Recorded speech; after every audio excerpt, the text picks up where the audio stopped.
ఈరోజు world happiness day. కానీ నిజంగా మనం సంతోషంగా ఉన్నామా? ప్రపంచ సంతోష సూచిలో మన దేశం ఏ ర్యాంక్‌లో ఉందో తెలుసా? ఫిన్లాండ్ వరుసగా 8వ సారి నంబర్ 1. మరి మన భారతదేశం? ప్రపంచ సంతోష సూచి అంటే ఏమిటి? ప్రతి సంవత్సరం 147 దేశాలకు కొన్ని కీలక అంశాల ఆధారంగా ర్యాంకులు ఇస్తారు.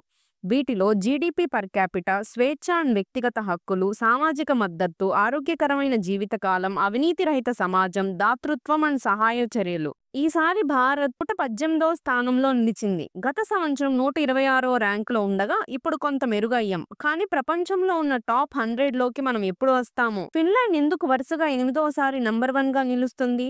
కారణం వాళ్ళ జీవన ప్రమాణాలు, ఆరోగ్య విధానాలు, అవినీతి ముక్త సమాజం. మన దేశం ఇంకా మెరుగుపడాల్సిన కొన్ని ముఖ్యమైన అంశాలు: ఆర్థిక అసమతుల్యత తగ్గించాలి, సామాజిక మద్దతు పెంచాలి, ఆరోగ్యం మరియు విద్యా రంగాలు మెరుగుపరచాలి, పాజిటివ్ మైండ్స్ డెవలప్ చేసుకోవాలి. సంతోషం మన చుట్టూ ఉన్న పరిస్థితుల కన్నా మన మనసులోని ఆలోచనలపై ఆధారపడి ఉంటుంది. చిన్న చిన్న విషయాల్లో ఆనందాన్ని కనుగొనండి, పాజిటివ్ యాటిట్యూడ్ కలిగి ఉండండి. మనం ఒక్కొక్కరుగా మారితే దేశం మొత్తం మారుతుంది. మీరు నిజమైన సంతోషాన్ని ఎలా పంచుకుంటారు? కామెంట్ చేయండి. ఈ వీడియోని లైక్ చేసి మీ ఫ్రెండ్స్తో షేర్ చేసి వరల్డ్ హ్యాపీనెస్ డే సెలబ్రేట్ చేద్దాం.